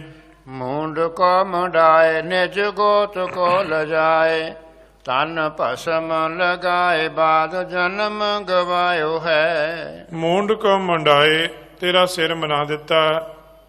ਨਿਜ ਗੋਤ ਕੋ ਲਜਾਏ, ਕਹਿੰਦੇ ਤੇਰੀ ਜਿਹੜੀ ਗੋਤ ਸੀ, ਭਾਵੇਂ ਕਿ ਤੇਰਾ ਸਿਰ ਮਨਾ ਕੇ ਆਪਣੀ ਕੁਲ ਨੂੰ ਤੈਨੂੰ ਲਾਜ ਲਾਈ ਹੈ, ਤੂੰ ਰੱਬ ਦੀ ਰਜਾ ਨੂੰ ਭੰਨ ਦਿੱਤਾ ਆ। ਦੂਜੀ ਗੱਲ, ਤਨ ਭਸਮ ਲਗਾਏ, ਆਪਣੇ ਸਰੀਰ ਤੇ ਸਵਾਹ ਮਲ ਲਈ। ਅੱਜ ਤੁਸੀਂ ਦੇਖਦੇ, ਅੱਜ ਮਨੁੱਖ ਆਖਦਾ ਕਿ ਸਰੀਰ ਦੀ ਸਫਾਈ ਰੱਖਣੀ ਚਾਹੀਦੀ ਹੈ, ਸਰੀਰ ਨੂੰ ਇੰਨੀ ਵਾਰ ਧੋਣਾ ਚਾਹੀਦਾ, ਹੱਥ ਧੋਣੇ ਚਾਹੀਦੇ ਨੇ, ਇਹ ਕਰਨਾ ਚਾਹੀਦਾ। ਬਾਬੇ ਨਾਨਕ ਦਾ ਪਹਿਲਾ ਸਿਧਾਂਤ ਹੀ ਹੈ, ਕਰ ਇਸ਼ਨਾਨ ਸਿਮਰ ਪ੍ਰਭ ਆਪਣਾ ਮਨ ਤਨ ਭਏ। ਸਤਿਗੁਰਾਂ ਨੇ ਇਕੱਲੇ ਮਨ ਦੀ ਗੱਲ ਨਹੀਂ ਕੀਤੀ, ਸਤਿਗੁਰਾਂ ਨੇ ਆਖਿਆ ਮਨ ਤੇ ਤਨ ਭਏ ਅਰੋਗਾ। ਤਨ ਸਾਡਾ ਸਰੀਰ ਹੈ, ਜੇ ਸਰੀਰ ਨੂੰ ਸਾਫ ਸੁਥਰਾ ਰੱਖੋਗੇ ਤੇ ਸਰੀਰ ਤੰਦਰੁਸਤ ਰਹੇਗਾ। ਦੇਖੋ ਨਾ, ਅੱਜ ਬੱਚਿਆਂ ਨੇ ਦੇਖਿਆ ਕਿ ਭਾਵੇਂ ਸਾਨੂੰ ਇੱਥੇ ਲੰਬਾ ਸਮਾਂ ਰੁਕਣਾ ਪਏ, ਉਹਨਾਂ ਆਪਣੀ ਜਿਮ ਦਾ ਸਮਾਨ ਵੀ ਲੈਣਾ ਆਉਂਦਾ। ਕਈ ਬੱਚਿਆਂ ਨੇ ਲਾਇਬ੍ਰੇਰੀ ਦਾ ਪ੍ਰਬੰਧ ਵੀ ਕੀਤਾ ਕਿ ਇੱਥੋਂ ਚੰਗੀਆਂ ਪੁਸਤਕਾਂ ਪੜ੍ਹਨ। ਇਹ ਵੀ ਇੱਕ ਸੇਵਾ ਆ। ਬਾਦ ਜਨਮ ਗਵਾਇਓ ਹੈ, ਪਾਤਸ਼ਾਹ ਕਹਿਣ ਲੱਗੇ ਤਨ ਤੇ ਭਸਮ ਮਲ ਕੇ ਕੀਮਤੀ ਮਨੁੱਖਾ ਜਨਮ ਤੋਂ ਵਿਅਰਥ ਗਵਾ ਰਿਹਾ। ਸਰੀਰ ਤੇ ਸਵਾਹ ਮਲਣੀ, ਇਹਨੂੰ ਕੋਈ ਵੀ ਸਮਾਜ ਚੰਗਾ ਨਹੀਂ ਕਹਿੰਦਾ। ਸਾਡੇ ਪਰਿਵਾਰ ਦਾ ਮੈਂਬਰ ਹੋਵੇ, ਆਖੇ ਮੈਂ ਬਸਤਰ ਨਹੀਂ ਪਹਿਨਣੇ, ਮੈਂ ਨੰਗਾ ਬਹਿਣਾ ਆ, ਕੌਣ ਚੰਗਾ ਕਹੇਗਾ? ਗੁਰਮਤ ਨੇ ਸਾਨੂੰ ਆਖਿਆ ਭਾਈ ਤੂੰ ਸੋਹਣਾ ਖਾ, ਸੋਹਣਾ ਪਹਿਨ, ਸੋਹਣਾ ਹੰਢਾ, ਤੇਰਾ ਘਰ ਵੀ ਸੋਹਣਾ ਹੋਣਾ ਚਾਹੀਦਾ ਹੈ। ਪਰ ਗੱਲ ਇੱਕੋ ਹੀ ਹੈ ਕਿ ਮਤ ਦੇਖ ਭੂਲਾ ਵਿਸਰੈ, ਤੇਰਾ ਚਿੱਤ ਨਾ ਆਵੈ ਨਾਉ, ਰੱਬ ਭੁੱਲਣਾ ਨਹੀਂ ਚਾਹੀਦਾ। ਤੂੰ ਰਾਜ ਭਾਗ ਵੀ ਮਾਣ, ਅਹੁਦੇ ਵੀ ਮਾਣ, ਪਰ ਰਾਜ ਭਾਗ ਤੇ ਬਹਿ ਕੇ ਖਲਕਤ ਦੀ ਸੇਵਾ ਨਾ ਭੁੱਲੀ। ਖਲਕਤ ਦੇ ਮੁਖ ਵਿੱਚ ਕੁਝ ਪਾਉਣਾ ਆ, ਕੱਢਣਾ ਨਹੀਂ ਹੈ। ਭਾਈ ਉਸ ਮਨੀਮ ਦੀ ਇੱਕ ਗਾਥਾ ਆਉਂਦੀ ਹੈ, ਜਿਹੜਾ ਕਿਸੇ ਸੇਠ ਦਾ ਨੌਕਰ ਸੀ। ਕਹਿੰਦੇ ਇੱਕ ਦਿਨ ਸੇਠ ਨੇ ਕਿਹਾ, ਮਨੀਮ ਹਿਸਾਬ ਕਰਕੇ ਦੱਸ ਕਿ ਜਿਹੜਾ ਮੇਰਾ ਕਮਾਇਆ ਹੋਇਆ ਧਨ ਆ, ਇਹ ਕਿੰਨੀਆਂ ਕੁ ਪੀੜ੍ਹੀਆਂ ਤੱਕ ਚੱਲ ਜਾਵੇਗਾ। ਮਨੀਮ ਸਿਆਣਾ ਸੀ, ਉਹਨੇ ਆਖਿਆ ਹਿਸਾਬ ਲਾ ਕੇ ਕਿ 10 ਪੀੜ੍ਹੀਆਂ ਤੁਹਾਡੀਆਂ ਜਿਨ੍ਹਾਂ ਦੀ ਉਮਰ ਵੀ 100-100 ਸਾਲ ਮਿਥੀ ਜਾਵੇ, ਉਹ ਨਾ ਕਮਾਉਣ, ਉਹਨਾਂ ਕੋਲੋਂ ਧਨ ਮੁੱਕੇਗਾ ਨਹੀਂ। ਕਹਿੰਦੇ ਸੇਠ ਰੋਣ ਲੱਗ ਪਿਆ, ਕਹਿੰਦਾ ਮੇਰੀ 11ਵੀਂ ਪੀੜ੍ਹੀ ਦੇ ਫਿਰ ਭੁੱਖੀ ਮਰ ਜਾਵੇਗੀ। ਅੱਜ ਦੇ ਜਿਹੜੇ ਸੇਠ ਨੇ ਨਾ, ਉਹਨਾਂ ਦੀ ਹਾਲਤ ਇਹ ਹੈ। ਭਾਈ ਮਨੀਮ ਕਹਿਣ ਲੱਗਾ, ਮੈਂ ਐਸੇ ਅਕਿਰਤ ਘਣ ਦੀ, ਜਿਹਨੂੰ ਰੱਬ ਤੇ ਭਰੋਸਾ ਹੀ ਨਹੀਂ, ਜਿਹੜਾ ਸੋਚਦਾ ਕਿ ਮੇਰੀ ਅਗਲੀ ਪੀੜ੍ਹੀ ਪਤਾ ਨਹੀਂ ਅਪਾਹਜ ਹੀ ਪੈਦਾ ਹੋਣੀ ਹੈ, ਉਹਨੂੰ ਕਮਾਉਣ ਦੀ ਲੋੜ ਹੀ ਨਾ ਪਵੇ, ਮੈਂ ਹੀ ਸਾਰੀ ਦੁਨੀਆ ਦਾ ਧਨ ਇਕੱਠਾ ਕਰਕੇ ਦੇ ਜਾਵਾਂ। ਕਹਿੰਦਾ ਮੈਂ ਐਸੇ ਮਨੀਮ ਦੀ, ਐਸੇ ਸੇਠ ਦੀ ਨੌਕਰੀ ਨਹੀਂ ਕਰਨੀ। ਭਾਈ ਨੌਕਰੀ ਵੀ ਕਰੋ ਉਸ ਦੀ ਜਿਹੜਾ ਰੱਬ ਦੇ ਸ਼ੁਕਰ ਵਿੱਚ ਜਿਉਂਦਾ ਹੋਵੇ, ਜਿਹੜਾ ਰੱਬ ਤੇ ਭਰੋਸਾ ਹੋਵੇ, ਜਿਹੜਾ ਅਕਿਰਤ ਘਣ ਨਾ ਹੋਵੇ। ਇਹ ਗਾਥਾ ਸਾਨੂੰ ਇਹ ਸਿੱਖਿਆ ਦਿੰਦੀ ਹੈ। ਸੋ ਕਵੀ ਜੀ ਲਿਖਦੇ, ਬਾਦ ਜਨਮ ਗਵਾਇਓ ਹੈ, ਤਨ ਤੇ ਭਸਮਾ ਲਗਾ ਕੇ ਆਪਣਾ ਜਨਮ ਤੋਂ ਵਿਅਰਥ ਤੇਰੇ ਗੁਰੂ ਨੇ ਵੀ ਗਵਾਇਆ ਹੈ ਜੀ। ਜੈਸੇ ਨਿਰਪੇਖ ਨਹਿ ਕਮਲ ਕੀ ਸਾਰ ਜਾਣੈ, ਜੋਗੀਆ ਕਹਾਏ ਨਿਜ ਜੋਗ ਕੋ ਲਜਾਇਓ ਹੈ। ਪਾਤਸ਼ਾਹ ਕਹਿਣ ਲੱਗੇ, ਉਦਾਹਰਨ ਦੇ ਕੇ ਸਮਝਾ ਰਹੇ ਨੇ। ਕਹਿੰਦੇ ਇਹ ਸੰਗਰ ਧਿਆਨ ਨਾਲ ਸੋਚੀ। ਕਹਿੰਦੇ ਜੈਸੇ ਨੀਰ ਭੇਕ ਨਹਿ ਕਮਲ ਕੀ ਸਾਰ ਜਾਣੈ। ਕਹਿੰਦੇ ਸਤਿਗੁਰੂ ਜੀ ਆਖਣ ਲੱਗੇ ਜਿਹੜਾ ਡੱਡੂ ਆ ਹੁਣ ਰਹਿੰਦਾ ਉਹ ਵੀ ਪਾਣੀ 'ਚ ਆ, ਹੁੰਦਾ ਕਮਲ ਦਾ ਫੁੱਲ ਵੀ ਪਾਣੀ 'ਚ ਹੈ। ਕਹਿੰਦੇ ਡੱਡੂ ਬਿਲਕੁਲ ਨੇੜੇ ਵਸਦਾ ਆ ਕਮਲ ਦੇ, ਡੱਡੂ ਨੂੰ ਉਹਦੀ ਸਾਰ ਨਹੀਂ ਹੈ, ਉਹਨੂੰ ਉਹਦੀ ਅਜ਼ਮਤ ਦਾ ਪਤਾ ਨਹੀਂ ਹੈ। ਪਰ ਦੂਜੇ ਦੇਖੋ ਭਵਰਾ ਕਿੱਡੀ ਦੂਰ ਆਉਂਦਾ, ਉਹਨੂੰ ਪਤਾ ਆ ਕਿ ਇਹਦੇ ਵਿੱਚ ਕੀ ਹੈ। ਕਹਿੰਦੇ ਅਸਲ ਵਿੱਚ ਜੈਸੇ ਨੀਰ ਭੇਕ ਨੇ ਕਮਲ ਕੀ ਸਾਰ ਜਾਣੇ ਜੋਗੀਆ ਕਹਾਏ ਨਿਜ ਜੋਗ ਕੋ ਲਜਾਇਓ ਹੈ। ਕਹਿੰਦੇ ਤੁਸੀਂ ਅਸਲ ਜੋਗ ਦੀ ਜੁਗਤੀ ਸਮਝੀ ਨਹੀਂ ਹੈ। ਤੁਹਾਡੀ ਹਾਲਤ ਠੀਕ ਉਸ ਡੱਡੂ ਵਾਲੀ ਹੈ ਜਿਹੜਾ ਕਮਲ ਦੇ ਫੁੱਲ ਦੇ ਨੇੜੇ ਰਹਿੰਦਾ ਹੈ ਪਰ ਉਹਦੀ ਸਾਰ ਨਹੀਂ ਜਾਣਦਾ। ਕਹਿੰਦੇ ਜੋਗ ਤੇ ਬਣਾਇਆ ਸੀ ਰੱਬ ਨਾਲ ਜੁੜਨ ਵਾਸਤੇ, ਪਰ ਤੁਸੀਂ ਉਸ ਜੁਗਤ ਤੋਂ ਦੂਰ ਹੋ ਗਏ, ਉਸ ਜੋਗਤ ਨੂੰ ਤੁਸੀਂ ਕਮਾਇਆ ਨਹੀਂ, ਉਸ ਬਿੱਧ ਨੂੰ ਤੁਸੀਂ ਸਮਝਿਆ ਨਹੀਂ। ਇਹ ਪਾਤਸ਼ਾਹ ਜੀ ਆਖਦੇ ਹਨ ਜੀ, ਸੰਗਰ ਸੁਨਤ ਸ਼ਰੁਤ ਹੋਏ ਕੈ ਲਜਤ ਮਤ, ਸੰਸੈ ਧਾਰ ਚਿਤ ਐਸੇ ਬਚਨ ਅਲਾਇਓ ਹੈ। ਕਹਿੰਦੇ ਸੰਗਰ ਸੁਨਤ ਸ਼ਰੁਤ ਹੋਏ ਕੈ ਲਜਤ। ਹੁਣ ਜਦੋਂ ਕੋਈ ਸੱਚ ਦੱਸ ਦਵੇ ਨਾ ਫਿਰ ਬੜੀ ਸ਼ਰਮ ਆਉਂਦੀ ਹੈ। ਸੰਗਰ ਲਜਤ ਹੋ ਗਿਆ, ਕਿਉਂ ਹੋ ਗਿਆ? ਸੋਚਦਾ ਮੈਂ ਤੇ ਹਰਾਉਣ ਆਇਆ ਸੀ, ਆਪ ਹੀ ਹਾਰ ਗਿਆ। ਮੈਂ ਤੇ ਇਹਨੂੰ ਜੋਗ ਮਤ ਵਿੱਚ ਲੈਣ ਵਾਸਤੇ ਆਇਆ ਸੀ, ਪਰ ਇਹਨਾਂ ਦੇ ਉਪਦੇਸ਼ਾਂ ਨੇ ਤੇ ਮੈਨੂੰ ਕੀਲ ਲਿਆ। ਪੰਡਤ ਲਾਲ ਚੰਦ ਵਰਗੇ ਇਹੀ ਗੱਲ ਆਖਦੇ ਸੀ, ਆਏ ਤੇ ਹਰਾਉਣ ਸੀ, ਆਏ ਤੇ ਬੇਇੱਜ਼ਤ ਕਰਨ ਸੀ, ਪਰ ਆਪ ਉਹਨਾਂ ਦੇ ਚਰਨਾਂ ਦੇ ਭੌਰੇ ਬਣ ਗਏ। ਔਰ ਇੰਨਾ ਵੱਡਾ ਪੰਡਤ ਲਾਲ ਚੰਦ ਸਿਪਾਹੀ ਬਣਿਆ, ਚਮਕੌਰ ਦੇ ਜੰਗ ਵਿੱਚ ਸ਼ਹੀਦ ਹੋਇਆ। ਸੋ ਐਸੇ ਜਿਹੜੇ ਨੇ ਕਹਿੰਦੇ ਸੰਗਰ ਸੁਨਤ ਸਰੁਤ ਹੋਏ ਕੈ ਲਜਤ ਮਤ, ਸੰਸੇ ਧਾਰ ਚਿਤ ਐਸੇ ਬਚਨ ਅਲਾਇਓ ਹੈ। ਹੁਣ ਇਹਦੇ ਮਨ ਵਿੱਚ ਗੁਰੂ ਪ੍ਰਤੀ ਸ਼ਰਧਾ ਪੈਦਾ ਹੋਈ, ਗੁਰੂ ਦੇ ਪ੍ਰਤੀ ਆਦਰ ਪੈਦਾ ਹੋਇਆ। ਹੁਣ ਇਹ ਆਪਣੇ ਮੁਖੋਂ ਆਖਦਾ ਹੈ ਜੀ, ਕੌਣ ਹੈ ਜੁਗਤ ਜਾਂਤੇ ਕੋ ਕ੍ਰੋਧ ਹੂੰ ਕੋ ਜੀਤ ਲੀਜੈ, ਹੋਏ ਕੈ ਅਤੀਤ ਕੈਸੇ ਕਾਮ ਕੋ ਗਵਾਈਐ। ਹੁਣ ਇਹਨੇ ਵਿਚਾਰ ਵਾਲਾ ਵਿਸ਼ਾ ਆਰੰਭ ਕੀਤਾ ਹੈ। ਪਹਿਲੋਂ ਇਹਦੇ ਮਨ ਵਿੱਚ ਇਹ ਖਿਆਲ ਸੀ ਕਿ ਮੈਂ ਆਪਣੀ ਗੱਲ ਕਰਾਂਗਾ, ਹਾਰ ਜਾਣਗੇ, ਇਹਨੂੰ ਮੈਂ ਜੋਗ ਮਾਤਰ ਵਿੱਚ ਲੈ ਆਵਾਂਗਾ। ਪਰ ਜਦੋਂ ਇਹਦੀ ਕੋਈ ਗੱਲ ਸਫਲ ਨਹੀਂ ਹੋਈ, ਕਹਿੰਦੇ ਹੁਣ ਕਹਿਣ ਲੱਗਾ ਸਤਿਗੁਰੂ ਜੀ, ਕੌਣ ਹੈ ਜੁਗਤ ਜਾਂ ਤੇ ਕ੍ਰੋਧ ਹੂੰ ਕੋ ਜੀਤ ਲੀਜੈ।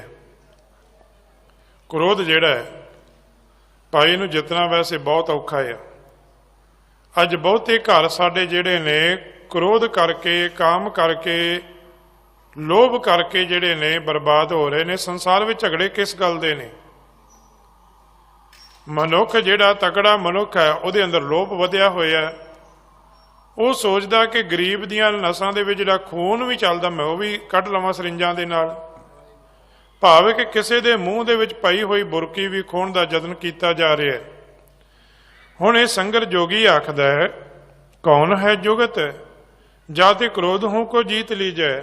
ਉਹ ਜੁਗਤੀ ਕਿਹੜੀ ਹੈ ਜਿਹਦੇ ਨਾਲ ਕ੍ਰੋਧ ਨੂੰ ਜਿੱਤਿਆ ਜਾ ਸਕੇ? ਬਾਣੀ ਵਿੱਚ ਬੜੇ ਬਚਨ ਆਉਂਦੇ ਨੇ, ਕਹਿੰਦੇ ਉਹ ਢੰਗ ਕਿਹੜਾ ਆ? ਬਗਲੇ ਤੇ ਫਿਰ ਹੰਸਲਾ ਹੋਵੇ ਜੇ ਤੂੰ ਕਰੇ ਦਿਆਲਾ। ਬਗਲੇ ਤੋਂ ਹੰਸਲਾ ਬਣਨ ਵਾਲੀ ਬਿਰਤੀ, ਕਿ ਸਾਡਾ ਜੀਵਨ ਬਗਲੇ ਵਾਲਾ ਆ, ਇਹ ਹੰਸ ਵਾਲਾ ਕਿਵੇਂ ਬਣ ਸਕਦਾ ਹੈ? ਸਾਡੀ ਸੋਚ ਬਗਲੇ ਵਾਲੀ ਹੈ, ਪਰ ਇਸ ਸੋਚ ਦੇ ਅੰਦਰ ਹੰਸ ਵਾਲੀ ਬਿਰਤੀ ਕਦੋਂ ਆਵੇਗੀ? ਉਹ ਗੁਰੂ ਮਤ ਨਾਲ ਆਵੇਗੀ। ਇਹ ਸਵਾਲ ਕਰਦਾ ਹੋਏ ਕਿ ਅਤੀਤ ਕੈਸੇ ਕੰਮ ਕੋ ਗਵਾਈਏ।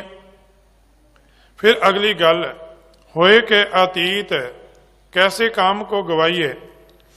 ਹੁਣ ਜਿਹੜਾ ਕਾਮ ਹੈ ਕਹਿੰਦੇ ਇਹਨੂੰ ਕਿਵੇਂ ਗਵਾਉਣਾ ਆ? ਗੁਰਮਤ ਗਵਾਉਣ ਦੀ ਗੱਲ ਨਹੀਂ ਕਰਦੀ, ਗੁਰਮਤ ਇਹਨੂੰ ਬਦਲਦੀ ਹੈ, ਕ੍ਰੋਧ ਨੂੰ ਵੀਰ ਰਸ ਵਿੱਚ ਬਦਲਦੀ ਹੈ। ਕਿ ਜਦੋਂ ਕਿਸੇ ਦੀ ਧੀ ਭੈਣ ਤੇ ਜ਼ੁਲਮ ਹੋਵੇ, ਕੋਈ ਗੁਰੂ ਸਾਹਿਬ ਜੀ ਦੀ ਬੇਅਦਬੀ ਕਰਨੀ ਚਾਹਵੇ, ਉੱਥੇ ਤੇਰੇ ਅੰਦਰ ਕ੍ਰੋਧ ਜਿਹੜਾ ਵੀਰ ਰਸ ਦਾ ਜਜ਼ਬਾ ਲੈਣਾ ਚਾਹੀਦਾ ਉਹਨੂੰ ਸੋਧਣ ਵਾਸਤੇ।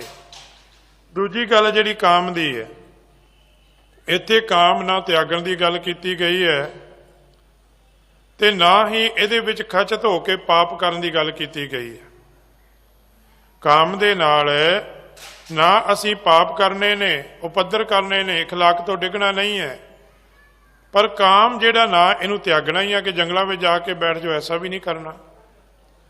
ਇਹਦਾ ਵਿਚਲਾ ਰਸਤਾ ਜਿਹੜਾ ਆ ਇਹਨੂੰ ਕੁਦਰਤੀ ਜਿਹੜਾ ਪਰਮੇਸ਼ਰ ਨੇ ਇੱਕ ਸਾਨੂੰ ਨਿਯਮ ਬਣਾਇਆ ਹੈ, ਭਾਈ ਨਿਜ ਨਾਰੀ ਕੇ ਸੰਗ ਨਿਹਤ ਨਿਤ ਵਡਾਈਓ ਵਾਲਾ ਸਿਧਾਂਤ ਨੂੰ ਅਪਣਾਉਣਾ ਹੈ। ਇਹ ਪੁੱਛਦਾ ਸਤਿਗੁਰੂ ਜੀ, ਕ੍ਰੋਧ ਨੂੰ ਕਿਵੇਂ ਜਿੱਤਿਆ ਜਾਵੇ, ਕਾਮ ਨੂੰ ਕਿਵੇਂ ਜਿੱਤਿਆ ਜਾਵੇ।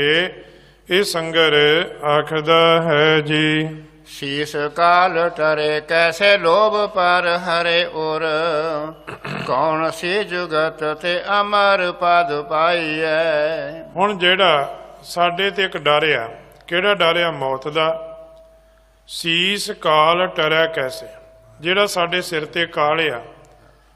ਵੇਖੋ ਰੱਬੀ ਪਿਆਰਿਆਂ ਨੂੰ ਇਸ ਗੱਲ ਦਾ ਭਰੋਸਾ ਬਣ ਜਾਂਦਾ ਹੈ ਕਿ ਜਿਹੜੀ ਮੌਤ ਹੈ ਇਹ ਵੀ ਇੱਕ ਰੱਬ ਦੀ ਰਜਾ ਆ, ਉਹਦੇ ਅਨੁਸਾਰ ਜੀਵਨ ਬਸਰ ਕਰਦੇ ਨੇ। ਉਹ ਤੇ ਆਖਦੇ ਨੇ ਮਰਨ ਲਖਾਏ ਮੰਡਲ ਮੇ ਆਏ। ਉਹਨਾਂ ਨੂੰ ਭਰੋਸਾ ਆ ਕਿ ਇਹ ਤੇ ਰੱਬ ਨੇ ਭੇਜਿਆ, ਜਦੋਂ ਉਹਨੇ ਬੁਲਾਇਆ ਇੱਥੋਂ ਚਲੇ ਜਾਣਾ। ਪਰ ਕਹਿੰਦੇ ਜਿਹੜਾ ਦੁਨਿਆਵੀ ਮਨੁੱਖ ਡਰਦਾ ਆ, ਇਹ ਕਹਿਣ ਲੱਗੇ ਕਾਲ ਤੋਂ ਕਿਵੇਂ ਬਚਿਆ ਜਾ ਸਕਦਾ ਹੈ।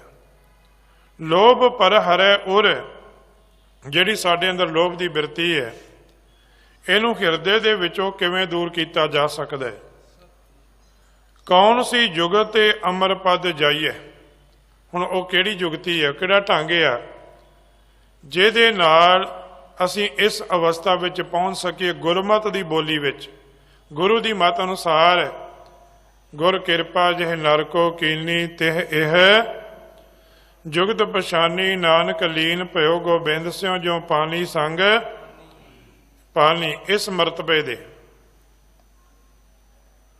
ਮਰਤਬੇ ਤੇ ਆਪਾਂ ਪਹੁੰਚਣਾ ਹੈ। ਜੋਗੀ ਕਹਿੰਦਾ ਕਿਵੇਂ ਪਹੁੰਚਿਆ ਜਾ ਸਕਦਾ।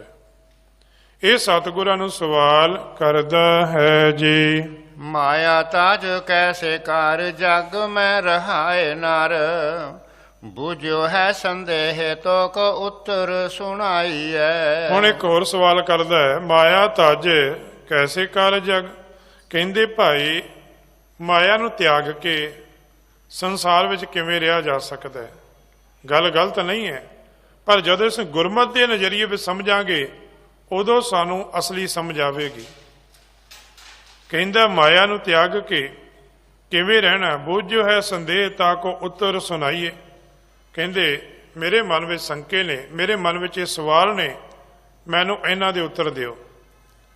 ਭਾਈ ਇਹ ਸਵਾਲ ਇਕੱਲੇ ਸਿੱਧਾਂ ਦੇ ਨਹੀਂ ਨੇ, ਸੱਚ ਜਾਣਿਓ ਸਾਡੇ ਵੀ ਨੇ ਕਿ ਇਹਨਾਂ ਤੋਂ ਕਿਵੇਂ ਬਚਣਾ ਹੈ, ਮਾਇਆ ਵਿੱਚ ਰਹਿ ਕੇ ਉਦਾਸ ਕਿਵੇਂ ਰਹਿਣਾ ਆ।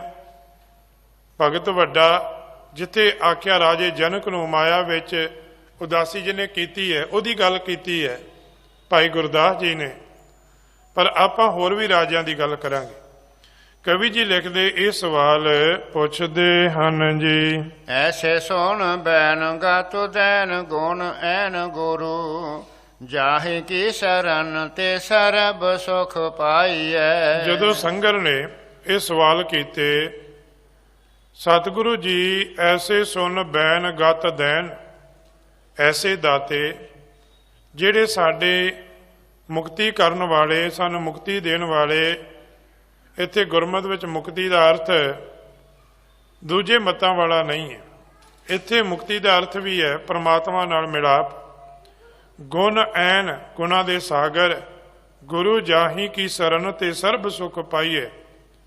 ਐਸੇ ਦਾਤੇ ਜੀ ਧੰਨ ਗੁਰੂ ਨਾਨਕ ਦੇਵ ਮਹਾਰਾਜ ਜੀ ਇਹਨਾਂ ਸਾਰੇ ਸਵਾਲਾਂ ਦਾ ਉੱਤਰ ਦਿੰਦੇ ਹਨ ਜੀ। ਸ਼ਾਂਤ ਰੋਸ ਜੀਤ ਤਾਜ ਤ੍ਰਿਗੁਣ ਅਤੀਤ ਹੋਏ, ਗੁਰਮੁਖ ਪਾਏ ਗਿਆਨ ਕਾਮ ਕੋ ਗਵਾਈਐ। ਪਹਿਲਾ ਸਵਾਲ ਸੀ ਕੌਣ ਹੈ ਜੁਗਤ ਜਾਤੇ ਕ੍ਰੋਧ ਹੂੰ ਕੋ ਜੀਤ ਲੀਜੈ। ਕ੍ਰੋਧ ਨੂੰ ਜਿੱਤਣਾ ਕਿਵੇਂ ਆ। ਹੁਣ ਪਾਤਸ਼ਾਹ ਜੀ ਉੱਤਰ ਦਿੱਤੇ ਸ਼ਾਂਤ ਰੋਸ ਜੀਤ, ਭਾਵੇਂ ਕਿ ਗੁੱਸੇ ਨੂੰ ਆਪਾਂ ਸ਼ਾਂਤੀ ਦੇ ਨਾਲ ਜਿੱਤ ਸਕਦੇ ਹਾਂ। ਕਦੇ ਪਾਤਸ਼ਾਹ ਨੇ ਕਿਹਾ ਸੀ ਨਾ ਖਿਮਾ ਦੇ ਬਸਤਰ ਪਹਿਨਣੇ ਨੇ। ਖਿਮਾ ਜਿਹੜੀ ਹੈ, ਜਿੱਥੇ ਖਿਮਾ ਹੁੰਦੀ ਉੱਥੇ ਰੱਬ ਆਪ ਹੁੰਦਾ ਆ। ਜੈ ਖਿਮਾ ਤਹਿ ਆਪ। ਗੁਰਮਤਿ ਵਿੱਚ ਖਿਮਾ ਨੂੰ ਬੜਾ ਵੱਡਾ ਸਥਾਨ ਪ੍ਰਾਪਤ ਹੈ। ਕਦੇ ਪੈਂਦੇ ਖਾਂ ਦਾ ਜੀਵਨ ਪੜ੍ਹਦੇ ਹਾਂ, ਸਤਿਗੁਰਾਂ ਦੇ ਉੱਪਰ ਚੜ੍ਹ ਕੇ ਆ ਗਿਆ ਫੌਜ ਲੈ ਕੇ, ਔਰ ਮੁਕਾਬਲਾ ਵੀ ਸਤਿਗੁਰਾਂ ਦੇ ਨਾਲ ਹੈ, ਆਮੋ ਸਾਹਮਣੇ ਹੋ ਗਿਆ। ਪਾਤਸ਼ਾਹ ਨੇ ਆਖਿਆ, ਵੇਖੋ ਖਿਮਾ ਦੇ ਘਰ ਦੇ ਕਿੰਨੇ ਨਿਰਾਲੇ ਸਿਧਾਂਤ ਨੇ। ਕਹਿੰਦੇ ਤੇਰੇ ਮਨ ਵਿੱਚ ਕੋਈ ਸ਼ੰਕਾ ਨਾ ਰਵੇ, ਤੂੰ ਵਾਰ ਕਰ ਲੈ। ਕਹਿੰਦੇ ਇਹਨੂੰ ਤਾਂ ਵੀ ਨਹੀਂ ਸਮਝ ਆਈ, ਵਾਰ ਕਰਦਾ ਆ, ਹਾਰ ਜਾਂਦਾ ਆ। ਅਖੀਰਲਾ ਦਾ ਵੀ ਆਪਣਾ ਵਰਤਦਾ, ਜਿਹੜਾ ਘੋੜੇ ਤੋਂ ਸਵਾਰ ਨੂੰ ਸੁੱਟਣ ਦਾ ਸੀ, ਉਹ ਵੀ ਵਰਤ ਕੇ ਹਾਰ ਜਾਂਦਾ ਆ। ਪਰ ਹੁਣ ਧੰਨ ਛੇਵੇਂ ਪਾਤਸ਼ਾਹ ਜੀ ਇੱਕੋ ਵਾਰ ਕਰਦੇ ਨੇ। ਕਹਿੰਦੇ ਪੈਂਦੇ ਖਾਂ, ਹੁਣ ਹਾਏ ਮਾਂ ਨਾ ਕਹਿ, ਹੁਣ ਹਾਏ ਅੱਲਾ ਕਹਿ, ਅੱਲਾ ਨੂੰ ਯਾਦ ਕਰ, ਕਲਮਾ ਪੜ੍ਹ। ਕਹਿੰਦੇ ਉਹਦੇ ਮੁਖ ਦੇ ਢਾਲ ਨਾਲ ਛਾਂ ਕਰਦੇ ਨੇ। ਹੁਣ ਦੁਸ਼ਮਣ ਹੋਵੇ, ਉਹਦੇ ਮੁਖ ਦੇ ਢਾਲ ਨਾਲ ਛਾਂ ਕੌਣ ਕਰੇਗਾ? ਭਾਈ ਇਹ ਖਾਲਸਾ ਹੀ ਹੈ ਜਿਹੜਾ ਉਹਦੇ ਉੱਪਰ ਵਿਛਾੜਾ ਵੀ ਕਰੇ, ਉਹਨੂੰ ਹਰ ਤਰ੍ਹਾਂ ਦੇ ਨਾਲ ਉੱਤੇ ਜ਼ੁਲਮ ਕਰਨ ਦਾ ਯਤਨ ਕਰੇ, ਉਹਨੂੰ ਪਰਮ ਮਿੱਤਰ ਬਿਠਾ ਕੇ ਪ੍ਰਸ਼ਾਦਾ ਛਕਾਵੇ, ਉਹਦੇ ਨਾਲ ਹੱਸ ਕੇ ਬਚਨ ਵੀ ਕਰੇ। ਧੰਨ ਛੇਵੇਂ ਪਾਤਸ਼ਾਹ ਜੀ ਦਾ ਸਿਧਾਂਤ ਹੈ। ਕਹਿੰਦੇ ਉਹਦੇ ਮੁਖ ਤੇ ਛਾਂ ਕਰਦੇ ਨੇ ਢਾਲ ਦੇ ਨਾਲ। ਅੱਜ ਤੱਕ ਇਹ ਤੁਸੀਂ ਨਿਯਮ ਨਹੀਂ ਦੇਖਿਆ ਹੋਵੇਗਾ, ਕੋਈ ਦੁਸ਼ਮਣ ਦੇ ਉੱਪਰ ਢਾਲ ਨਾਲ ਛਾਂ ਕਰੇ। ਛੇਵੇਂ ਪਾਤਸ਼ਾਹ ਦੇ ਸਿਧਾਂਤ ਨੇ। ਇਹ ਖਿਮਾ ਦਾ ਸਿਧਾਂਤ ਹੈ। ਕਲਗੀਧਰ ਪਿਤਾ ਮਹਾਰਾਜ ਜੀ ਦਾ ਜੀਵਨ ਵੀ ਇਸੇ ਤੇ ਹੈ। ਸ਼ਾਂਤ ਰੋਸ ਜੀਤ। ਕਹਿੰਦੇ ਜਿਹੜਾ ਗੁੱਸਾ ਆ, ਇਹਨੂੰ ਸ਼ਾਂਤੀ ਦੇ ਨਾਲ ਕਾਬੂ ਕੀਤਾ ਜਾ ਸਕਦਾ। ਕਈ ਗੁਰਮੁਖ ਪਿਆਰੇ ਸਿੱਖਿਆ ਦਿੰਦੇ ਨੇ ਕਿ ਭਾਈ ਜਦੋਂ ਕਿਤੇ ਕ੍ਰੋਧ ਹੋਵੇ, ਉਦੋਂ ਤੁਸੀਂ ਬਾਣੀ ਦਾ ਜਾਪ ਕਰਨਾ ਸ਼ੁਰੂ ਕਰ ਦਿਓ, ਮੂਲ ਮੰਤਰ ਦਾ ਪਾਠ ਕਰ ਲਓ। ਕੋਈ ਵੀ ਫੈਸਲਾ ਲੈਣਾ, ਕਦੇ ਤੁਸੀਂ ਗੁੱਸੇ ਵਿੱਚ ਹੋਵੋ, ਕਦੇ ਫੈਸਲਾ ਨਹੀਂ ਦੇਣਾ ਚਾਹੀਦਾ। ਕਹਿੰਦੇ 5-7 ਮਿੰਟ ਆਰਾਮ ਕਰਕੇ ਜਾਂ ਪਰਮੇਸ਼ਰ ਨੂੰ ਧਿਆ ਕੇ ਫੈਸਲਾ ਦਿਓ, ਕੋਈ ਵੀ ਫੈਸਲਾ ਦੇਣਾ। ਇੱਥੇ ਆਖਦੇ ਸਤਿਗੁਰੂ ਜੀ, ਕਹਿੰਦੇ ਕ੍ਰੋਧ ਨੂੰ ਜਿੱਤਣਾ, ਸ਼ਾਂਤ ਰੋਸ ਜੀਤ, ਸ਼ਾਂਤੀ ਦੇ ਨਾਲ, ਸ਼ਾਂਤੀ ਦੇ ਨਾਲ ਕ੍ਰੋਧ ਤੇ ਜਿੱਤ ਪ੍ਰਾਪਤ ਕਰਨੀ, ਇਹ ਬੜਾ ਵੱਡਾ ਹਥਿਆਰ ਹੈ, ਕੋਈ ਨਿੱਕੀ ਗੱਲ ਨਹੀਂ ਹੈ। ਬੜੇ ਇਹੋ ਜਿਹੇ ਸਿੱਖਾਂ ਨੇ ਕੁਰਬਾਨੀਆਂ ਦਿੱਤੀਆਂ ਨੇ, ਕਦੇ ਰੇਲਾਂ ਦੇ ਰੋਕ ਕੇ ਭੁੱਖਿਆਂ ਨੂੰ ਪ੍ਰਸ਼ਾਦਾ ਛਕਾਉਣਾ ਸ਼ਾਂਤੀ ਨਾਲ, ਕਦੇ ਗੁਰਦੁਆਰਾ ਸੁਧਾਰ ਲਹਿਰ ਦੇ ਰੂਪ ਵਿੱਚ ਉਹਨਾਂ ਲੋਕਾਂ ਤੋਂ ਕਬਜ਼ੇ ਛਡਾਉਣੇ ਸ਼ਾਂਤੀ ਦੇ ਨਾਲ। ਬੜੇ ਵੱਡੇ ਹੰਕਾਰਾਂ ਨੂੰ ਜਿੱਤਿਆ। ਸਤਿਗੁਰੂ ਜੀ ਕਹਿਣ ਲੱਗੇ, ਸ਼ਾਂਤ ਰੋਸ ਜੀਤ, ਸ਼ਾਂਤੀ ਦੇ ਨਾਲ ਹੰਕਾਰ ਨੂੰ, ਕ੍ਰੋਧ ਨੂੰ ਜਿੱਤਿਆ ਜਾਣਾ ਚਾਹੀਦਾ। ਤਜ ਤ੍ਰਿਗੁਣ ਅਤੀਤ ਹੋਏ, ਗੁਰੂ ਮੁਖ ਪਾਏ ਗਿਆਨ, ਕਾਮ ਕੋ ਗਵਾਈਏ। ਹੁਣ ਤੁਸੀਂ ਦੇਖੋ, ਅੱਜ ਪੜ੍ਹੇ ਲਿਖੇ ਲੋਕ ਵੀ ਕਾਮ ਦੇ ਵਹਾਅ ਵਿੱਚ ਵੱਧ ਰਹੇ ਨੇ, ਵੱਧਦੇ ਜਾ ਰਹੇ ਨੇ, ਵਹਿੰਦੇ ਜਾ ਰਹੇ ਨੇ। ਬੱਚੇ ਬੱਚੀਆਂ ਇਸ ਵਹਾਅ ਦੇ ਵਿੱਚ ਵਹਿੰਦੇ ਜਾ ਰਹੇ ਨੇ। ਇਸ ਵਹਾਅ ਦੇ ਵਿੱਚੋਂ ਸਾਨੂੰ ਰੁੜਨ ਤੋਂ ਕੌਣ ਬਚਾ ਸਕਦਾ ਹੈ? ਸਤਿਗੁਰੂ ਜੀ ਕਹਿਣ ਲੱਗੇ, ਗੁਰੂ ਮੁਖ ਪਾਏ ਗਿਆਨ, ਕਾਮ ਕੋ ਗਵਾਈਏ। ਇੱਥੇ ਭਾਈ ਗੁਰੂ ਦਾ ਗਿਆਨ, ਇੱਥੇ ਗੁਰੂ ਦੀ ਮੱਤ ਸਾਨੂੰ ਬਚਾ ਸਕਦੀ ਹੈ। ਜਿਹੜੀ ਸਾਡੇ ਅੰਦਰ ਮਾਵਾਂ ਧੀਆਂ ਭੈਣਾਂ ਭਰਾਵਾਂ ਵਾਲਾ ਰਿਸ਼ਤਾ ਪੈਦਾ ਕਰਦੀ ਹੈ, ਜਿਹੜੀ ਮੱਤ ਸਾਡੇ ਅੰਦਰ ਏਕ ਪਿਤਾ ਏਕਸ ਕੇ ਹਮ ਬਾਰਕ ਦਾ ਸਿਧਾਂਤ ਪੈਦਾ ਕਰਦੀ ਹੈ। ਕਹਿੰਦੇ ਗੁਰੂ ਮੁਖ ਪਾਏ ਗਿਆਨ, ਕਾਮ ਕੋ ਗਵਾਈਏ। ਕਾਮ ਨੂੰ ਗਵਾਉਣਾ ਹੋਵੇ, ਪਾਤਸ਼ਾਹ ਕਹਿਣ ਲੱਗੇ ਗੁਰੂ ਦਾ ਗਿਆਨ, ਗੁਰੂ ਦੀ ਮੱਤ।